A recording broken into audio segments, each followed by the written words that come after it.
Hey there, it's YoBo. I'm back for day 245 of life, according to YoBo. A life with no mess, no stress, no BS. You better believe it. Visit my website, YoBoProductions.com. You can find all of my books there. You can follow me on YouTube, Facebook, and Twitter. Well. Welcome back to day 245, day 244. We've been talking about getting over it. Now, sometimes people say get over it. It sounds kind of harsh, but the reality is at a certain point, we got to be willing to get over it. My grandmother couldn't get over it. She out fighting over her husband. I wish I would be fighting over a Negro. I wish I would be fighting over a Negro. No, indeedy. That just was not the way I was raised. I'm gonna fight you over my food. If I leave my plate of food on the table and I come back and it's gone, we gonna be fighting. I'm not gonna fight you over money, clothes, shoes. Don't mess with my food. Don't mess with my ice cream. Don't mess with my kids. Even though they 36 and soon to be 35, I'll fight you over them. I'll fight you over my pastor's kids, okay? That's about it. I ain't fighting over no man. But I want to talk to you today about my great-grandmother, Lula Earls Canton, who told the children, if anybody asks you about your mother, you tell them you don't know. You don't talk about her. And the only thing from that day forward, the only thing Grandma Lula would say to the children, put a pillow behind my back and get comfortable. Rest this sore arm bothering me. Only thing Grandma Lula would tell them is that you must always love. You must always forgive. You must never hate anyone. Those are the seeds that she planted in them, knowing that one day they just may find out something about their dad. And when they do, if they did, she wanted to make sure that they continue to love. She said it's best to have one parent than to have no parents. Hindsight is 20/20. They probably would have been better off living with her full time, but that's in the past. Can't change any of that. What I want to tell you is that I just learned, maybe in the last 2 years, that Grandma Lula practiced what she preached. In the earlier messages, I told you my mother was 6 when her mother was murdered. At age 16, her father remarried. My grandfather had another daughter with his second wife. Mama called her Missy, and I don't know Missy's name. We just know Missy. So their daughter was named Annie Jean. So she and my mother are 16 years apart, 16, 17 years apart. Well, I have another cousin who is about the same age Annie Jean would have been had they still been living. My cousin Grace, we're real close pretty much when Grace and her brother Bojack left Texas and came to California. They stayed with my parents. I know Bojack stayed with my parents. I'm not sure what Grace may have gotten married when she came. But we're real close cousins, double, triple, quadruple cousins, something like that. But one day I was talking to Grace, and Grace said something about Annie Jean. She said, well, I knew your mother's sister. And I'm thinking, my mother's sister? She said, Annie Jean. Okay, well, how would Grace possibly know Annie Jean? And then I realized, oh, Grace, because Grace's husband is from Jasper. So I guess they met somehow in Jasper's. I'm putting it together in my mind. And I said, you met her when you were dating Freddie? You somehow met her in Jasper? She said, well, no, I met her when your grandfather would come to Grandma's house. I said, whoa, hold up a minute. My grandfather came to Grandma Lula's house? She said, yes. Every time he'd be that way, he would come by. And he and his wife, his new wife, and Annie Jean. So Annie Jean and I would play together. And Grandma would cook dinner. I'm like, whoa, hold up a minute. Hold up, whoa, whoa, whoa. Y'all already know the story. This is the man who was partly responsible for my grandmother's death. I said, wait a minute. Grandma Lula let that Negro come in her house, and I didn't say Negro for the record. She let that Negro come in her house. She said, yeah. And she let that Negro sit at her table and eat dinner. She said, yes. I said, girl, I would have poisoned his butt. And for the record, I didn't say butt either. Dog, if you knock my iPhone down, be still. Dog up here jumping. Sorry about that. When Grace shared that with me, I said, Grace, you know what? I have a new level of respect for Grandma Lula. Because when she taught my mother and my mother's siblings that they must always love and they must always forgive and they must never hate anyone, that's a woman right there who sure enough practiced what she preached.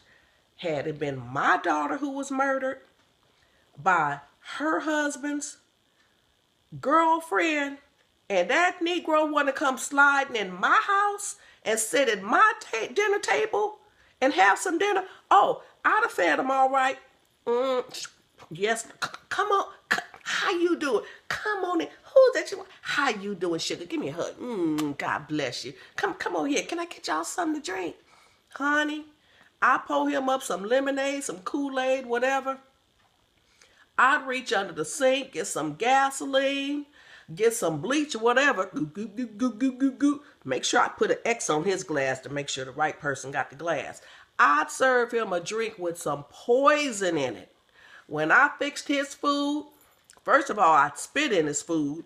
Then I'd find me some rat poison. If I had to leave him sitting there while I ran to the store and got some rat poison, I'd mix his up. Oh, we having chili beans. Honey, I'd mix that rat poison in his bowl. Make sure I put a little X on it. Take it in there to him. Like, oh, if it tastes funny, it's just kind of spicy. And if she say, yours look better than mine, can I taste? I'm like, no, baby, you don't want to taste it. Girl, you don't want to taste his.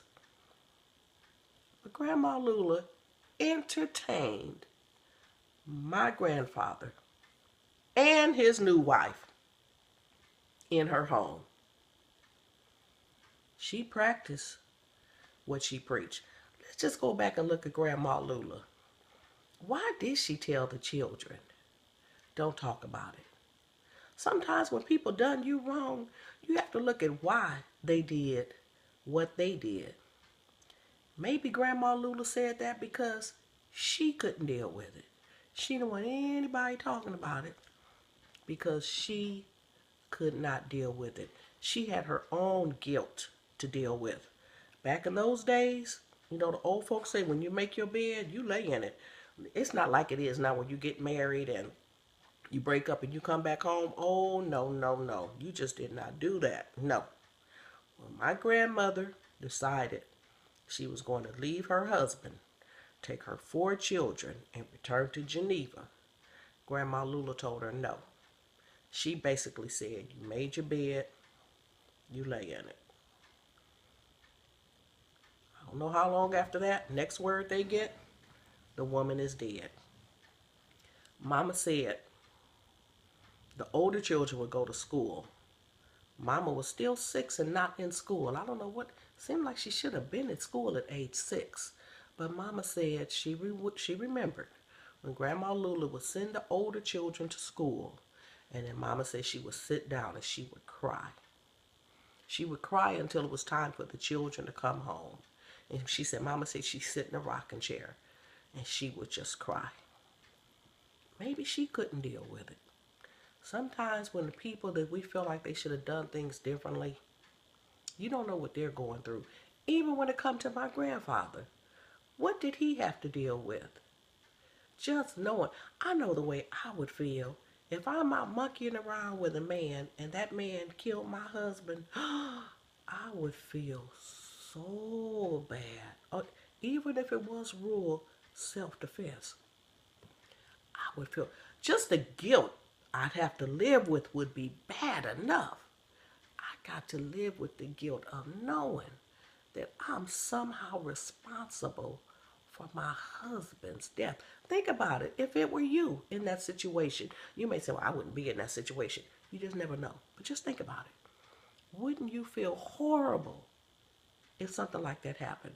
So my grandfather, in a sense, he was in hell anyway.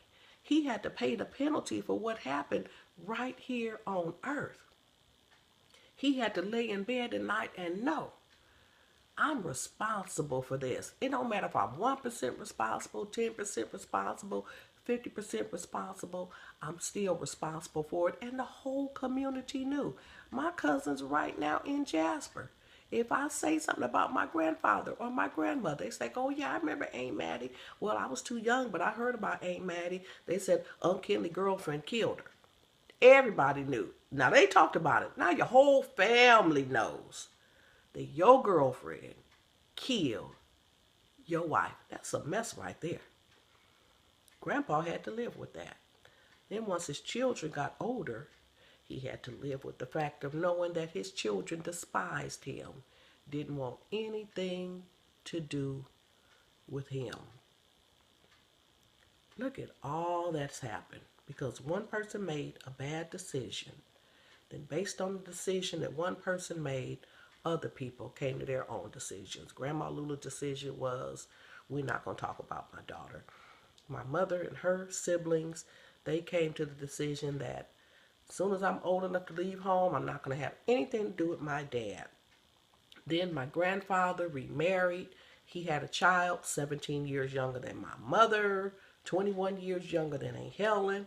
She made a decision that I want nothing to do with my half brothers and sisters because all my life they didn't want anything to do with me. They never came to see me, never knowing that it had nothing to do with her. Everybody made a decision based on their frame of reference, their perspective, however they saw what had occurred. Sometimes the way we see a series of events might not be the way it actually happened. There may be more to it that we don't know about. Even in the case when I'm thinking of the worst thing that could happen, even in the case of an adult molesting a child, we never know how they got to that point. And in most cases, the people who violate children had been violated as a child. We never know what road people take to get to where they are. And the beauty of it is if you can stop it right where you are and say this is not going into the next generation, honey, you better give yourself a round of applause because too often it continues over and over and over. One of the best things Grandma Lula did, now that I think about it, was telling the children, don't talk about it.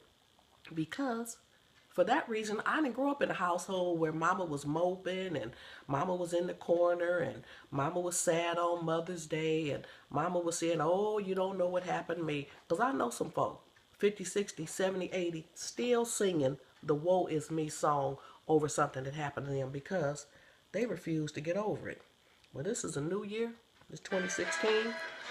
And if you're watching this video and it's 2017, 2018, it's a new day.